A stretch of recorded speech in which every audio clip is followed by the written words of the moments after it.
When we first learned of the pairing of Ubisoft's Rabbids with Nintendo's Mario franchise, there was some healthy skepticism. However, they say never judge a book by its cover, and this is exactly the case with Mario plus Rabbids Kingdom Battle, a new strategy RPG for the Switch that is anything but ordinary. Blending strategy elements from popular contemporaries with the sarcastic humor of the Rabbids series and the charm of the Mario universe, Kingdom Battle is the result of a beautiful oddball marriage. Mario plus Rabbids wastes no time in its setup. After a brief introduction that hurls the Rabbids into the Mushroom Kingdom, it's up to Mario and friends to team up with their doppelgangers to clean up the resulting mess. The pairing is unusual, but the developers nail the personalities of each series so that it somehow feels natural after the initial shock.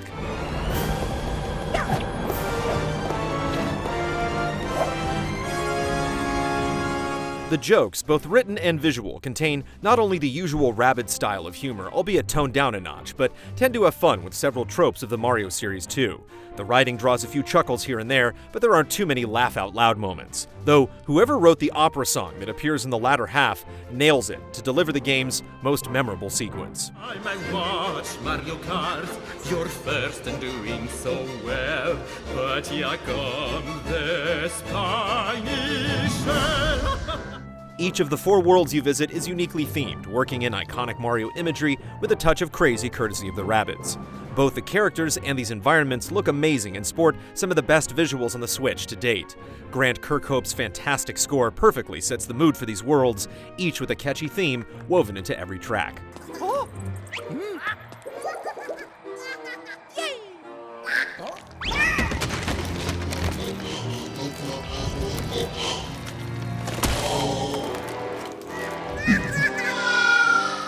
Mario plus Rabbids also hits its mark when it comes to the strategy RPG elements. Each of the 4 worlds are broken into numerous chapters that contain anywhere from 1 to 3 battle scenarios, as well as a mid-world boss and a final boss. Battles start off very basic and give you time to gain your bearings, but it consistently revs up the complexity by adding new mechanics, enemies, and conditions like escorting characters safely through a map or reaching a destination within a certain amount of turns. This constant scaling up of battles keeps things from getting mundane and prevents you from getting too complacent with your existing strategies. It provides a good level of challenge throughout the game, and most fights can be overcome with a decent amount of setbacks, though there are occasional times when the difficulty spikes a bit too much. If any battle becomes too much to handle, you can simply activate an option to boost your character's HP beyond their current max level for a slight edge. You can also keep ahead of the difficulty curve by upgrading your primary and secondary weapons with coins you collect along the way. Although before these weapons appear in the shop, you have to find blueprints by completing worlds or in chests hidden throughout each map. Each weapon comes with a unique secondary effect, like a chance to bounce enemies around the map, freeze them so they can't use certain abilities, or siphon health away from them to heal yourself. Mixing and matching your party members' weapons to strike a balance is a decent approach, but the abilities that can knock opponents out of bounds for extra damage or steal health definitely pay off better in the long run. Equally important is your team composition and investing in each party member's skill tree using orbs you earn through combat or collect from hidden chests. The only restriction the game imposes on the player is that your party must be a mix of Rabbids and Mario characters. You can't have all of one type for some reason. Each Rabbid character shares similarities with their Mario counterpart, but they all have one exclusive ability, like Peach's ability to heal allies with the impact wave from her jumps, or Mario's ability to power up the attacks of everyone within range. When it comes to each character's skill tree, you realistically aren't going to be able to allocate points into every single aspect, so you'll need to be selective with where you put your focus. The game encourages you to explore various configurations by allowing you to reallocate points at any time outside of combat too. If a battle isn't going your way, the game even tips you off to the fact that you can rearrange configurations to try to take advantage of your opponent's weaknesses. This level of flexibility allows you to experiment with no penalty, reduces the stress and learning curve of a more permanent system, and allows you to just enjoy the game. Mario plus Rabbids turn-based combat is reminiscent of other similar strategy RPGs. You can select a party of up to 3 characters from a pool of up to 8 available options by the game's end. Each character can perform 3 different actions during their turn, move around the map, use a weapon to attack, and activate one of their special abilities. It sounds simple enough, but things can get a bit complicated. When moving, characters can perform a variety of actions other than simply moving from point A to B.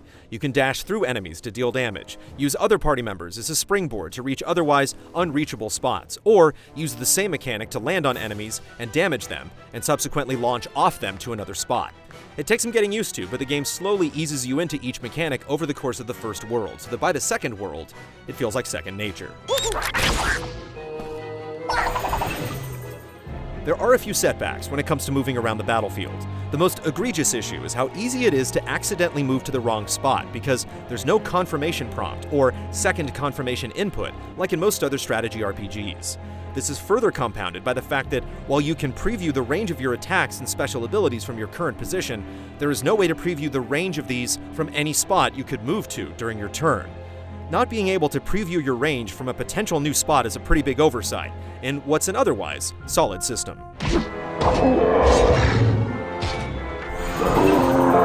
Each world also features plenty of exploration between battles. It may not seem like it at first, but there's a lot to do and see here. Progression is very linear, but there are tons of secret chests tucked into every nook and cranny containing collectibles and new gear. There's also a generous amount of puzzles to tackle in order to advance or unlock secret paths. Like the battle scenarios, they get progressively more challenging and complex over the course of the game. Solving puzzles and exploring maps for secrets are unique elements that aren't traditionally found in most strategy RPGs, but they provide meaningful activities to break up the intensity of combat and help balance out the game's pacing. There's just one complaint about getting around and exploring these maps. Beepo, the robotic character who looks like a Roomba, is always at the head of your party when moving around outside of combat, rather than, say, Mario or a Rabbid, and only he can interact with objects such as picking up coins or pushing blocks. Since he's so small, it's rather hard to see him at times, and it's a nuisance when you accidentally push a block the wrong way or miss a coin. It's simply harder to judge your interactions based on Beepo, rather than one of the main characters. Mario plus Rabbids provides ample incentive to come back for seconds once you finish the game too. After completing each world, you unlock a set of challenge maps. The objectives may seem simple, but they can definitely be more difficult than anything found in the main campaign, especially the final ultimate difficulty maps. You also unlock the ability to replay the missions in each chapter to earn a higher ranking, which will net you more coins and orbs to improve your team's status. In addition to going alone, Mario plus Rabbids offers a significant co-op mode that's separate from the single-player campaign. You can team up with a friend and local co-op to control 2 characters each and take on special maps based on the various in-game worlds on one of 3 different difficulty settings. It's definitely a worthwhile undertaking if you have the means, though it certainly would benefit from an online option. Outside of a few other minor blemishes like jarring animations during cutscenes, Mario plus Rabbids is a great game that has a lot of unique elements you simply can't find in other strategy RPGs. Ubisoft puts all concerns to rest with an amazing effort that hopefully paves the way for more collaborations with Nintendo.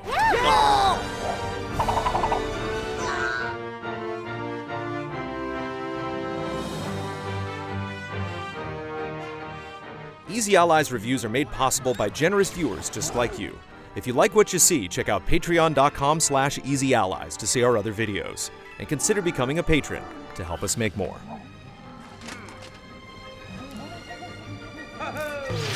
Arr!